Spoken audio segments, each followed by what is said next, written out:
চলুন আজকে শেয়ার করি খুব সহজেই চটজলদি কিভাবে আপনারা পেঁয়াজি বানিয়ে নিতে পারবেন মুখরোচক।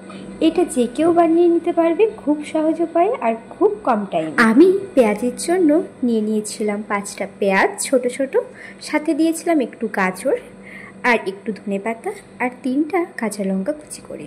পেঁয়াজগুলো লম্বা লম্বা করে কুচি করেছিলাম এবং গাজরটা গ্রেট করে নিয়েছিলাম যাতে গাজরটা তাড়াতাড়ি সেদ্ধ হয়ে যায়। তারপর আমি গুঁড়ো মশলার মধ্যে দিয়েছিলাম পরিমাণ মতো স্বাদ অনুযায়ী নুন, কিছুটা পরিমাণে হলুদ, কিছুটা পরিমাণে লঙ্কা গুঁড়ো, জিরে গুঁড়ো এবং কিছুটা ধনে গুঁড়ো। এই সব কিছু বেসনের সাথে ভালো করে মিক্সড করে নিয়েছিলাম।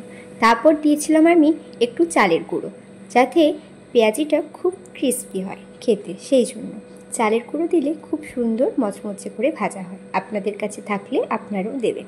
তারপর ওটাকে ভালো করে মিক্সড করে আগের থেকে কেটে রাখা লম্বা লম্বা কুচি করে পেঁয়াজগুলো দিয়ে দিয়েছিলাম। পেঁয়াজগুলো বেসনের সাথে খুব ভালো করে মেখে নিয়েছিলাম। আমি কোনো এক্সট্রা জল অ্যাড করিনি।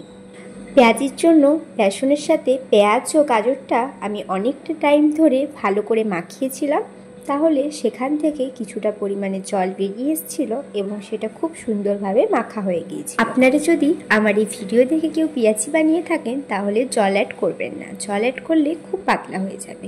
গ্রেট করে রাখা গাজর ও পেঁয়াজটা দেওয়ার পর ওখান থেকে কিছুটা জল বেরিয়ে আসে, সেটা দিয়েই খুব সুন্দর মাখা হয়ে যায়, সেই জন্য আর এক্সট্রা জল অ্যাড করতে হয় না।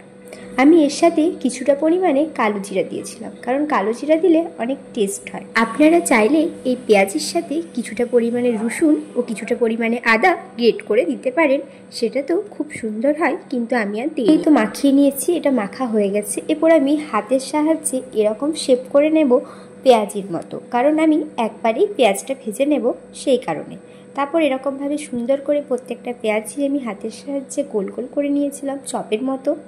পেঁয়াজিগুলো আমি আগের থেকেই রেডি করে রেখেছিলাম গোল করে, যাতে আমাকে তেল গরম হওয়ার পর বেশিক্ষণ ওয়েট করতে না হয়। তারপর আমি গ্যাসটা জেলে কড়াইটা কিছুক্ষণ গরম করার পর আমি সরষের তেল দিয়ে দিয়েছিলাম। আমি পেঁয়াজটা সরষের তেলে ভেজেছিলাম, আপনারা চাইলে রিফাইন তেলেও ভাজতে পারেন। তারপরে আমি কিছুটা শুকনো গুঁড়ো বেসন নিয়ে নিয়েছিলাম। ওই পেঁয়াজিগুলো 5 মিনিট রাখার পর ওটার থেকে হালকা জল বেরিয়ে এসেছিল, সেই জলটা যাতে না থাকে সেই জন্য আমি কিছুটা পরিমাণে গুঁড়ো বেসনের মধ্যে পেঁয়াজিগুলো দিয়ে কিছুটা বেসন তার মধ্যে মাখিয়ে তেলের মধ্যে ছেড়েছিলাম। এতে জলটাও টেনে নিয়েছিল এবং পেঁয়াজিগুলো খুব ক্রিস্পি হয়েছিল। হ্যাঁ, আপনাদের হয়তো মনে হতেই পারে যে এটার জন্য আমাদের শরীরে অনেকটা পরিমাণে তেল যাবে, কিন্তু না, বিশ্বাস করুন, এই গুঁড়ো বেসনটা দেওয়ার পরেও বেসনের মধ্যে খুব বেশি তেল টানেনি। পেঁয়াজিগুলো ভাজার সময় অবশ্যই গ্যাসটা লো ফ্লেমে রাখবেন। পেঁয়াজিগুলোর কালার যখন হালকা ব্রাউন কালার হয়ে আসবে, একটু উল্টে দেওয়ার পর আরেকবার ডিপ ব্রাউন কালার করে ভেজে নেওয়ার পর নামিয়ে নেবেন, তাহলে দেখবেন খেতে ভীষণ সুন্দর হয়েছে।